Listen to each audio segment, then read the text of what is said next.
Hello, lovely people. What is up? What's good? We are here, just a couple minutes late, but we are here. We're gonna probably keep this really short because it's Super Bowl Sunday, and I gotta go get a load of. I just got a load of hay. I gotta get a load of straw. So that's gonna be an hour and a half job, and I've still got other work to do on the farm. I'm not working into the night like I have the last couple of days. So we are going to keep this short and go get straw now. Well, shortly here. As soon as we end this, I'm on the road. All right, we're doing good on sound. And so we'll keep this short. We'll get right to the point here. The point being, what's been going on over the last week. So, I mean, it's been a lot of odds and ends. We have gotten a surprise delivery of chicks. We got them a brooder put together, slapped together real quick. Still haven't built the actual brooder. We have been exploring new ways to make videos, new ways to make content, trying to branch out a little bit, trying to build our subscriber base, trying to build our follower base, trying to build our reach through different social media platforms. And that has been taking up quite a bit of time. There's a lot to learn, and but we have been really successful. Like right off the bat, we exploded over on TikTok, which is crazy to me because we have been chipping away at this thing on YouTube. And could we have done better? Absolutely. So I'm not complaining or anything. We're very thankful for the platform here and all that it's done for us. And we don't intend to go away from this. YouTube is our second biggest platform right now, and we only started on TikTok About a month ago. About a month ago, except in all of our time on YouTube, we've gotten just under 1 million views. Okay? Just under 1 million views. We've gotten 10% of that over on TikTok so far. Now that's like, okay, great, but why would that be bigger? Okay, let me explain. In about 10 days, we got 100,000 views. Whereas on YouTube, it's taken 3 years to get almost 1 million views. And now I will say that in the last month, we've gotten a lot of views, except just comparing the two, if we keep going with just natural kind of grassroots, organic buildup of our channel, we are going over on TikTok, we are going to far surpass what we've done so far in YouTube, like by leaps and bounds. I expect that we'll probably have 3,000 followers in a matter of months, which will, I mean, it could possibly grow to 10,000 very quickly. And one thing I've found over there on TikTok, as opposed to here on YouTube, is it's far easier to find people who are like-minded and a part of your community. It's also far easier just to get your message out there, to get your content out there, and you share it with a wide variety of people, but I'm sure that eventually the algorithm will figure out what we're doing and it'll find more like-minded people that we can build a community with, that we can have as a part of our community, and we can join other communities over there. So I found that it's far easier to find people doing the kinds of stuff that we're doing, who have the same interests that we have, that we can share our content with. And one of the nice things about TikTok is how you can reply to comments with a video, and that's a really simple, easy way to create content. So you've probably seen, if you haven't seen that, check out some of our shorts. You may have seen some shorts where I'm replying to comments. That is as simple as holding down on the comment. When a little window pops up, you click on or you touch reply with video, and then you just start recording your video, and you can edit your video and everything just like an actual any of the videos that you create over there in their editing software, editing program, right on the app. So it's been a really easy, simple, fast way for me to make videos on the fly, on the go. I really like their editing tools. They have way more functionality than YouTube does in their app. Really, YouTube has not much. It definitely doesn't have the things that, it's not as easy to edit and move around and cut and create shorts or videos in the YouTube app as it is the TikTok app. It just seems TikTok was built for that. So, we're not going away from YouTube by any means. Oh no. Please don't hear that. Everything that we do over there on TikTok, I think like at least 95% of what we're doing over there on TikTok, we are sending over to YouTube. And we will still be doing long form. So what this means for our YouTube family, and we do consider a lot of you family, like the way that you guys interact with us. We have a great community here as well. We're not poo-pooing this whatsoever. The way that you guys interact with us here is phenomenal. We really enjoy it. We've really enjoyed it a lot. But what this means with us producing content on TikTok is you're going to see a lot more of our content over here on YouTube as well, because I can more easily, more quickly produce content that is high quality. Now, I know some people don't like shorts. Some people don't like the vertical, the 9:16 versus the 16:9 ratio, whatever you call it, the screen. People don't like the upright screen as much, but it seems that we're moving more and more that way. And so some of our content is going to be that way. It just is. So we're going to, you're going to see a lot more content from us. You're going to see a lot more kind of behind the scenes stuff going on around the farm, I'm sure.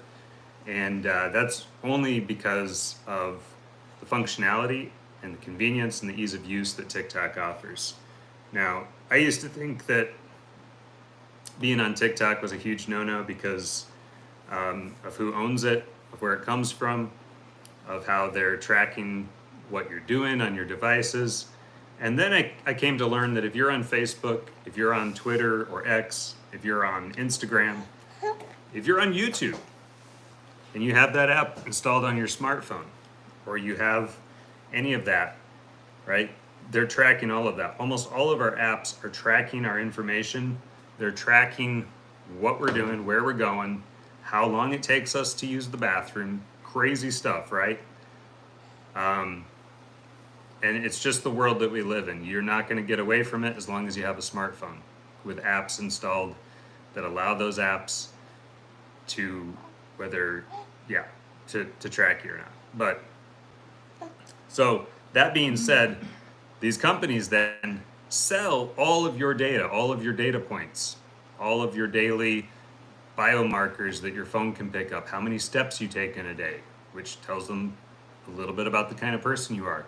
They feed all that information over to marketing corporations, marketing departments, right? They sell all your information to whoever, the highest bidder, or all of them. So all of your information is out there, and simply avoiding TikTok is not going to prevent them from getting your information. They already have all of our information. And of course, there's the so-called privacy, protections and all of that. But does it really work? I mean, then you've got breaches where they end up getting hacked and they lose all your information. And was that really a third party, unrelated party that hacked them and stole your information? Or was it a convenient way for them to say, whoopsie, all your information got out there? I don't know.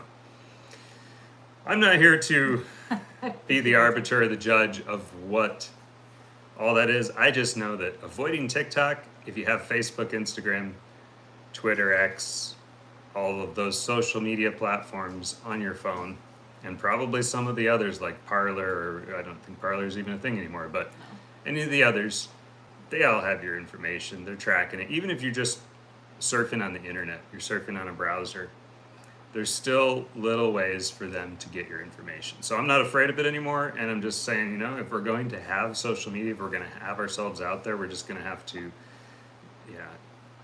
we're going to have to be okay with that. And the whole TikTok thing doesn't scare me nearly as much anymore. I think that since we've been on social media for over a decade, maybe 2 decades already, Yeah, it's been about 20 years. It's not even something that we really have the right to be concerned about anymore. I mean, concerned, sure, but more like realizing that it's already too late. If they're going to use it for nefarious purposes, or they're going to use it to, I think that the bigger thing is to be aware of it, so that when you start getting marketing, when you start getting something in your feed that you're like, oh wow, how do they know me so well that they're sending this to me? To be aware of that, so that you don't get sucked in, so you don't get caught by somebody grifting, pretending to produce content like what you want to see, and then profiting off from that and taking advantage of you. So being aware of what's really going on is more important than shutting off all access to maybe that's your decision. You want to do that, go for it. But I think we should move on. And so we're going to move on. The chicks are doing really well out in the barn, and Have we lost any? not that I know of. That's kind of impressive, because last year, it's been nice too, but last year we struggled with the 2 batches of chicks we got in December, so that's good. Why are we upset? I'm gonna have to go do that. All right, so now that she's had to leave, we'll get back to what I really want to talk about. No, I'm just kidding. I'll tell you what, I am really thankful that starting out here, we bought this tractor that we have.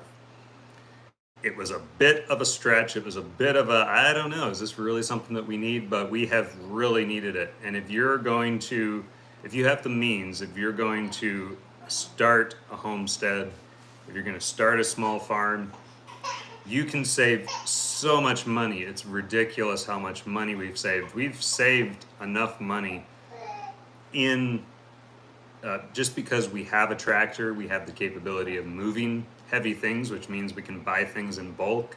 We can have things drop shipped to our door off the back of a semi without them having to have a lift gate, which costs an extra $70+ to have them bring a lift gate along to deliver your package, which is insane. But we can take huge deliveries, multiple pallets at a time. It's allowed us to get into the fencing business. So we are a supplier for timeless. We're a supplier for timeless fence system, and it's a PVC vinyl coated fence post. They look beautiful. You've seen it on our channel before. If you haven't, go check it out. Timeless fence system. We're a authorized reseller in our area and an installer as well as a consultant. So that's a little side business. It doesn't bring in much, maybe $10,000 a year, if that. It's it basically pays for us to be able to install the fence when and where we want to, and that's about it.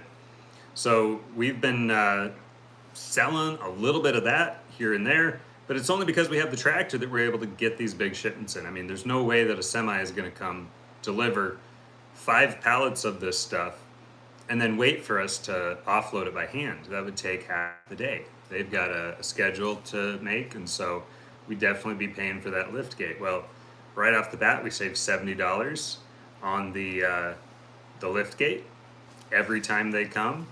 That adds up really quickly. We've had a lot of things delivered by semi. Just had a freeze dryer delivered.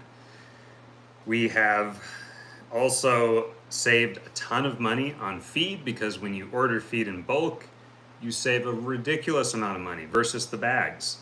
The bags of feed cost us something like $16 a piece at the local feed mill. So let's just do the math on that real quick. 16 bags, that's 50, or let's say 50 bags, so 2,000 pounds divided by 50 is 40 bags. That's what it would require us to purchase. Times $16, that would be $640. That's just for cracked corn. It's not even for a mix or anything. So cracked corn would be $640 for a ton of cracked corn versus, I believe it was $180 for a half ton. So 180 times 2, we're paying $360 for a ton of corn in a big bulk tote versus the $640 that we'd have to pay. So that's almost half price. We're saving almost half price. That's 640 minus 360 is $280 that we're saving every single time we buy a big ton, a half ton to a ton of cracked corn. And that's the same for our feed that we feed all of our chickens, all of our pigs. So every single time we get feed, which is almost once a month now, we're saving a lot of money. And so all of this adds up, plus just the fact that we can do things that we'd never be able to do by ourselves. A single person or two people, I can lift a ton with this tractor. So I can go get hay bales. And hay bales, getting big bales of hay versus small bales, 55-pound, average 55-pound bales versus an 1,100-pound bale. You save a lot of money in cost because those small square bales add up. They're not baling them small for you for convenience sake and out of the kindness of their heart. They're charging you a premium for those. Versus when you buy large rounds or large squares that weigh 700 to 11 plus, 100 pounds, you're going to save a lot of money over time. So it all depends on your scale. And now I know a lot of people starting out may not start the way that we did. They may not have a desire to start out on the medium scale that we did, building up to a larger scale. Like, we're pretty much at full capacity now, but we started out pretty sizably. And right off the bat, we were getting half ton to a ton of feed at a time, which over time saved us a lot of money on those individually bagged bags of feed. That just takes a lot more labor. It's a lot more labor intensive for them, so they're charging you a premium for that. So overall, if you're going to be attempting to, I'd say if you're going to be attempting to replace 50% of your own meat consumption or more, and you're a family of, let's say, 5 or 6, it's definitely going to pay off in the long run to go ahead and invest in a tractor. And we're not a spokesperson, or we're not endorsing our particular brand of tractor, although we have a Coyote. I don't have any problem with any of the other tractors. You've got Kubota and Ford and the Bobcats and all of that. Now, the one thing that I've thought of is sometimes it might have been a little more convenient to have a skid loader. So that's something to consider. Skid loader versus tractor. That's a big debate, but on a small farm where you're doing a whole bunch of different things and you need a whole bunch of different implements, definitely a tractor beats out a skid loader. If for no other reason than the implements, the cost of the implements themselves. Hey Julia, how you doing? The small equipment is a must, So with my tractor, I've got bale forks, so I can unload big rounds or big squares. With my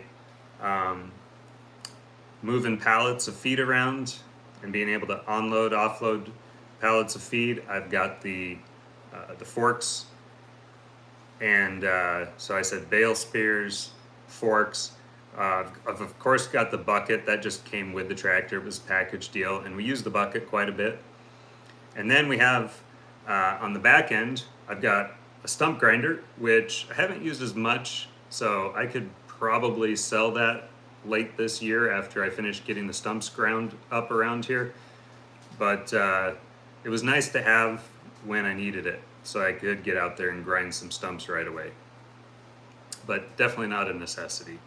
And that would be a case-by-case basis. Do you have a bunch of trees you're going to cut down and you're going to have 40 stumps out there? Then sure, invest in a stump grinder, get a good one, because then it's going to have higher resale value.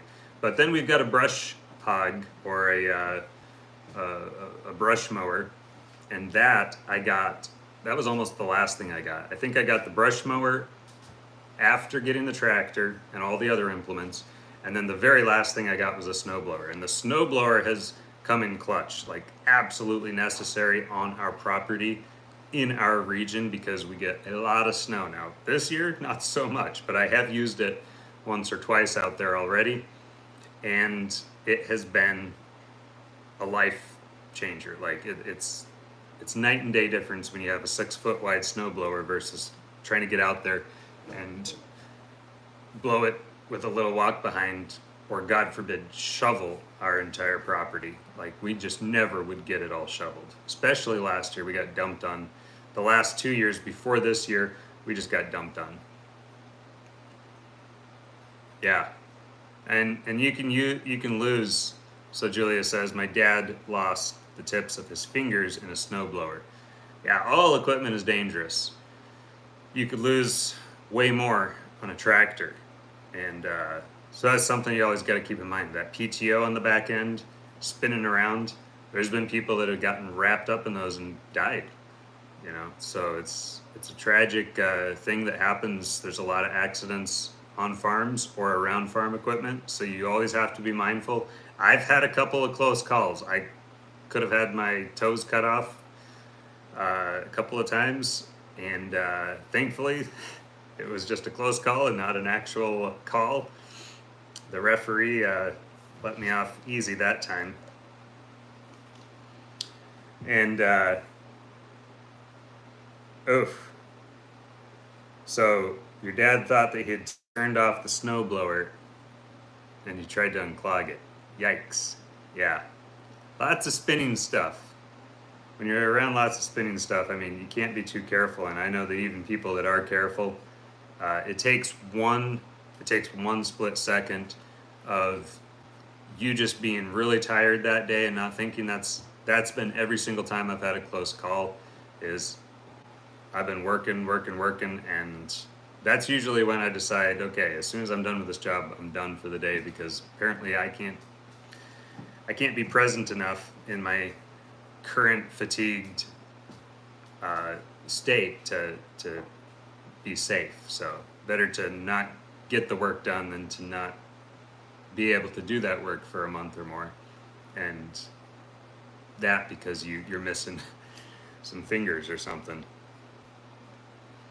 And your uncle died when his tractor flipped? Oh my goodness.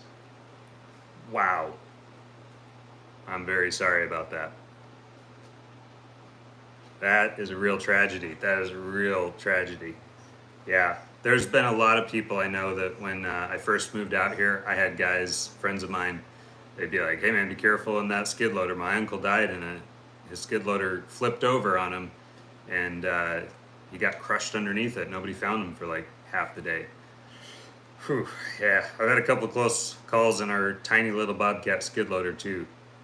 But, I mean, I'm thankful for the equipment. You gotta have it on a place like this. Doing what we're doing, I'd never have been able to keep up or do everything that we're doing without the equipment, unless I hired like 10 Amish guys or something. Those Amish guys, I tell you what, they can work.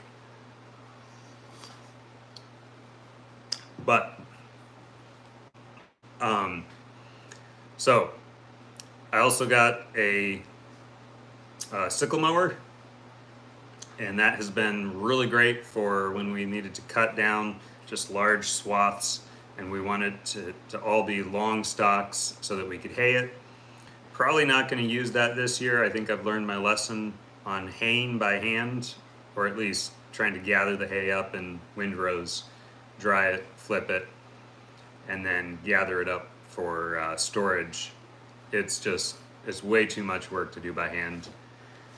I did that the last 2 years, and I'm not going to do it again this year because it's just a lot cheaper to go buy hay. You know, let's let the people that have the equipment and want to do it, and let's pay them for their work. Let's not try to do everything ourselves. But I'll probably still keep the sickle mower around because it'll be nice to be able to go around the edges of the pasture if I need to mow underneath the electric line that sticks out about 4 inches from the fence. We always get grass growing up against that. And so it'd be nice to be able to go all the way around and just cut, a 6-foot swath all the way around the edge of the pasture to keep the, unless the animals can keep it down. And if they can keep it down, great. But they don't necessarily like to eat right up to the fence line because then they end up getting shocked once in a while. What else? Oh, the post digger, the post hole digger, the auger. So that has been an absolute must with all the fencing that we did.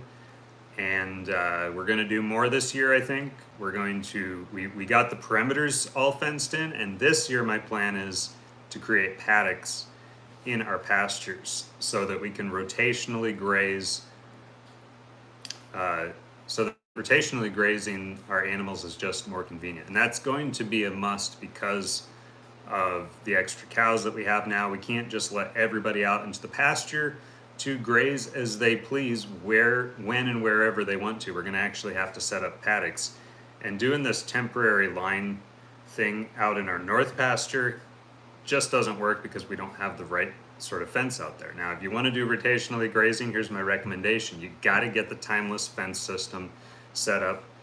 And if you have ever wanted to know, like, okay, so if you're like, I don't know the first thing about rotationally grazing. I know about fence, but how come timeless fence system is so much better?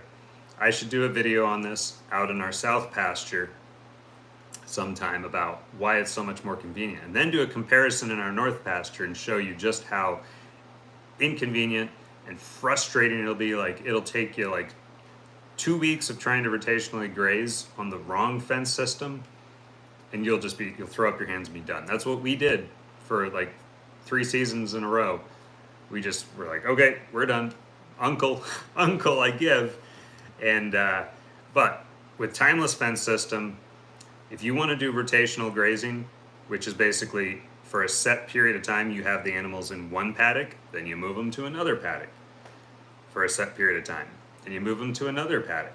And this set period of time, it can vary. You need to be out there with the animals every single day to observe how they're grazing that paddock down, because you don't want them to graze it too far down, but you don't want to leave too much behind. You want them to graze enough and kind of crimp and trample the grass down a little bit, but then you want to move them to the next paddock. That gives the plant, the grasses and the legumes that are left behind a chance to have enough of a solar panel, right? That's what their leaves are and the blades of grass are, a solar panel to collect energy so that it can regrow really quickly. It's also really good for parasite resistant animals. If you want to build parasite resistance into your flocks or your herds, you got to keep them moving, otherwise they sit there and they sit and fester in the parasite ridden manure, and their parasite load gets even bigger. So keeping animals moving is a more natural way of grazing them. It allows the grasses and the legumes to grow back more quickly and more, also more densely. You're going to have healthier, denser growth if you're grazing your animals rotationally. And what this is going to do is give your animals a larger bank of food in each paddock every subsequent season. The other thing that rotational grazing does is it keeps your animals from having to be wormed. Okay, dewormers in your animals kill the microbiome in the soil. Okay, that microbiome in the soil is what creates good, healthy, vital nutrition and just a vitality of life there in the soil for you to grow the most nutritious feed for your animals. And when you have to worm your animals because they're parasite-ridden creatures that you've allowed to build up a large parasite load, then they go out and they poop all that poison out on the ground, and the dewormer that's in them gets carried out through their feces, deposited on the ground, soaks into the ground, and kills not just the earthworms, not just the beetles, not just all the creepy crawly things, right? But the microscopic life forms as well suffer from these anti-parasitics. And you end up with a sterile pasture, which isn't good. We want bugs down there in the dirt. We want earthworms. That is what a healthy pasture needs to have. And when we moved out here, we had like zero earthworm activity in our soil, next to zero. I dug and I dug and I dug out there looking for earthworms, looking for natural biotics out there that should have been in the soil, and I found none of it. And it wasn't until last year that we really started to see earthworms coming back, which is fantastic. But that's only because we converted the fields out there, the row crop fields, to pasture. And so then they had been getting sprayed with insecticides and fungicides and all the bad stuff, the pesticides. And that basically killed off all of the natural microbiome, including the larger things like earthworms that you can see. And so when you dig in your pasture and you don't find any life there, or you take up a scoop of the soil and you find that it doesn't hold moisture well, that's a sign that your pastures are dying or are dead and just haven't collapsed yet. So there's a lot of benefits to be had with rotational grazing, and we've been trying and failing because we just don't have the right system. Now we've got the right system in the south pasture, but we're going to have to actually create static or permanent paddocks out in our north pasture to make this easy and simple so that we'll actually want to do it out there.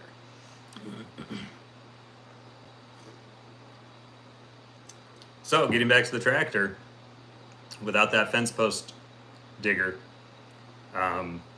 would have taken many more hours to dig fence post holes, which is fine. You can do that too. But we are going to be probably beginning to fence, I don't know, in March this year. Definitely before the animals get back out on the pasture, which doesn't happen until late April, early May. Depending on the weather. Yeah, it all depends on the weather. If it starts getting up to being like 60 and it's sunny and getting not lots of rain, the pastures could wake up and start growing again. So. Yep. But then they also have to start growing enough for the animals to have something out there so that they don't go out there and in a day just obliterate everything, eat everything to the ground. And we want plants that are not brand new baby plants. We don't want a brand new baby stalk of grass that a cow goes and chomps off in one bite, and then the thing has nothing left to regrow.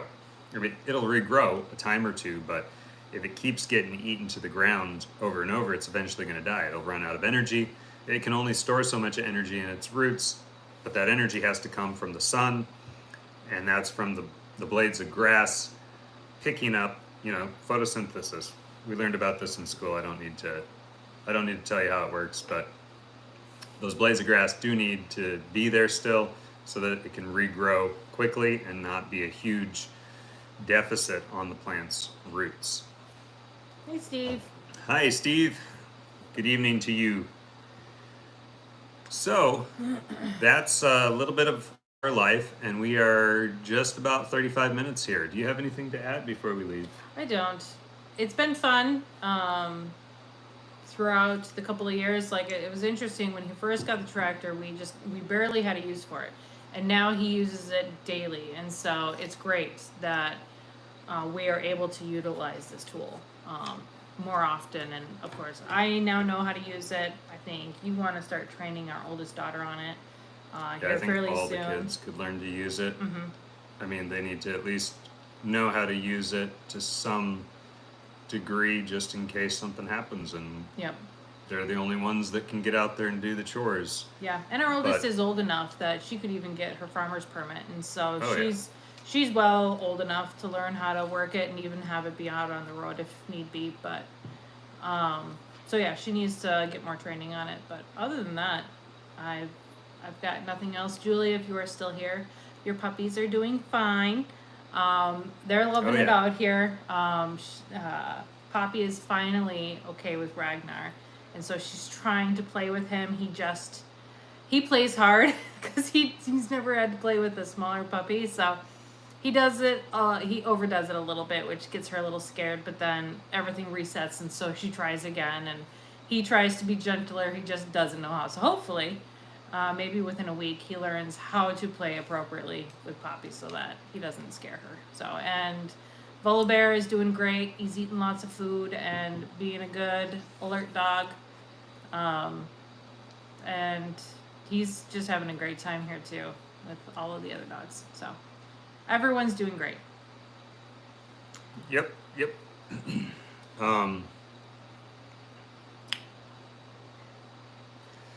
So I think that's gonna be it. I gotta get to work. I gotta go get several tons of straw now. I just got back with 2.5 tons of hay before we started the live stream. Just got it unloaded just in time to get in here and start this.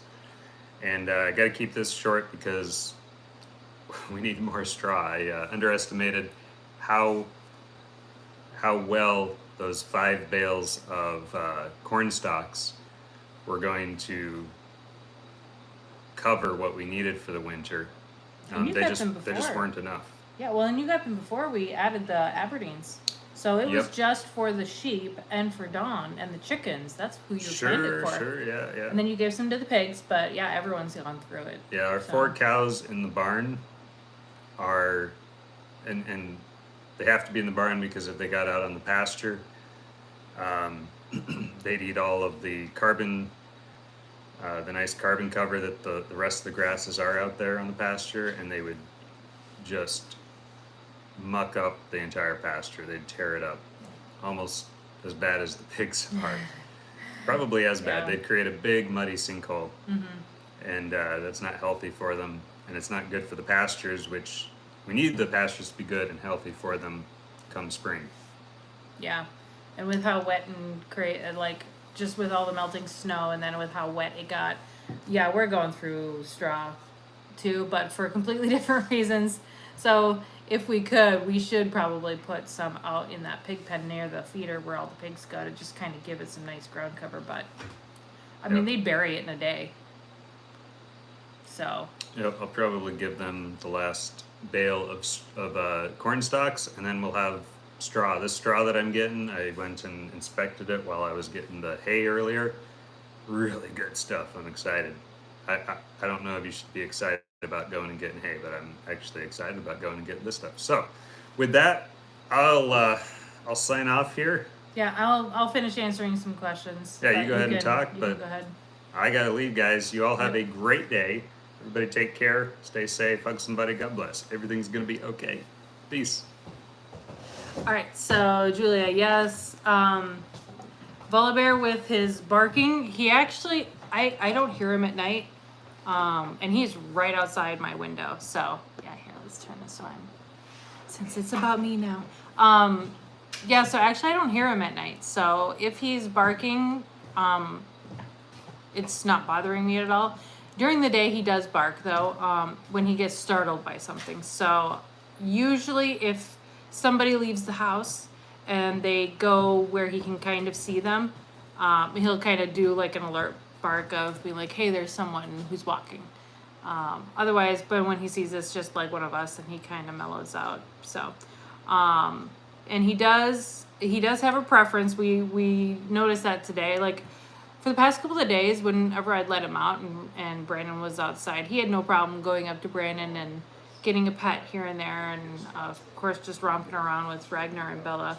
But today, he was kind of unsure about approaching Brandon, and then even with Thane, he wasn't too sure about Thane, so he just sort of stood off in the distance and then kind of turned around and came back to me. So there's something there with men, but and through the, how do you clean it up? I'm assuming you're talking about the hay in the barn.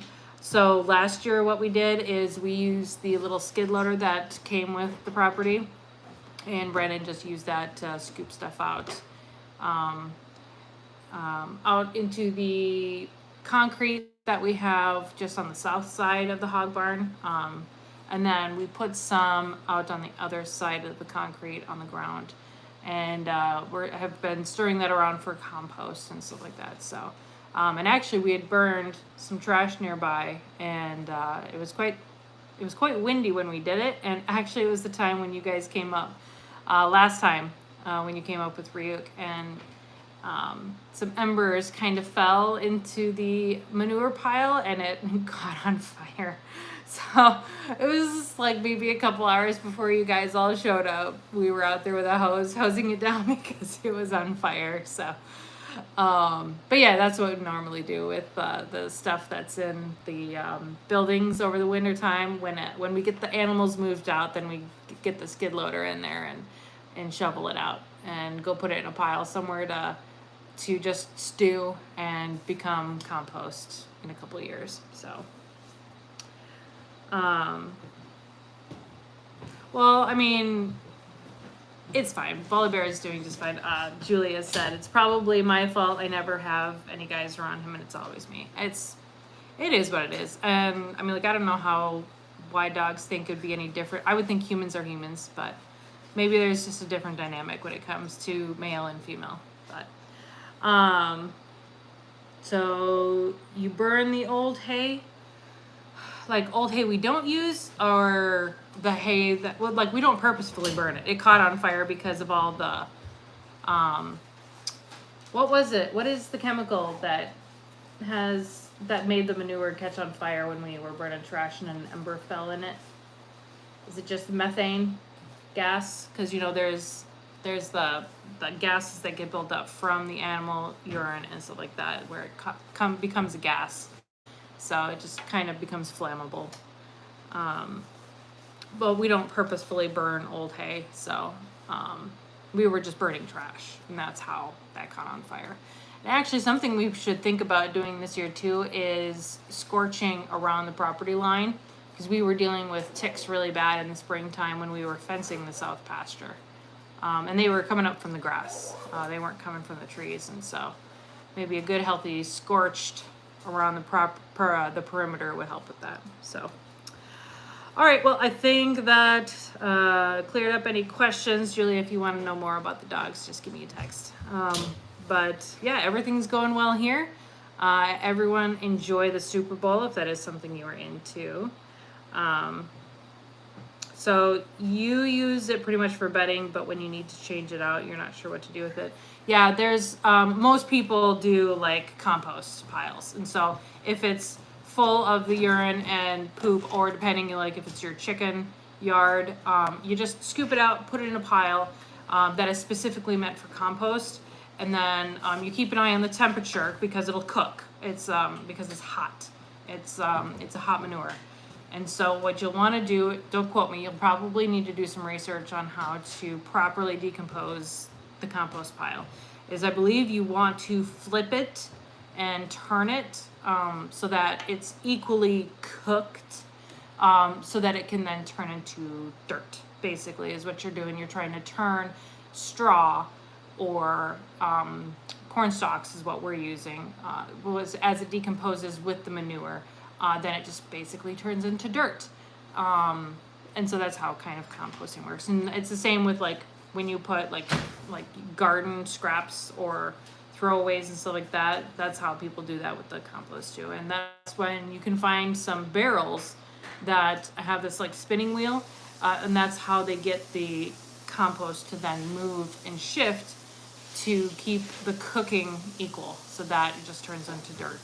And then just by the nature of itself, then there will be like, bugs, flies, earthworms that will eventually be growing in there and making it a very wonderful soil to use for gardening if that's what you want to do, or you could even potentially sell it as just really good healthy compost. But yeah, so Brandon freaked you out about the dewormer. Do some research. It's something that we've heavily looked into. So yeah, we definitely want to keep the dewormer off of our property. And I believe there's also a thing when it comes to livestock that if you have recently dewormed your livestock, you cannot butcher them for human consumption for a while until it's gone through the system, right? Oh, it'll tell you how long in the package. So when you go to deworm your livestock animal, it'll tell you how long you cannot butcher it for human consumption because of the dewormer that's in there. So something to think about. All right, well, I'm going to go. Your long list of things you need to research. Yes, it's never done. We always have to continue our research. Otherwise, we'll be know-it-alls, and that's no fun. So, all right, well, Julie, I will talk to you later. Everyone else, thank you for showing up for the live. Enjoy the Super Bowl. Go whoever you want to win. It is what it is. So, all right, everyone, have a good rest of your day. Bye.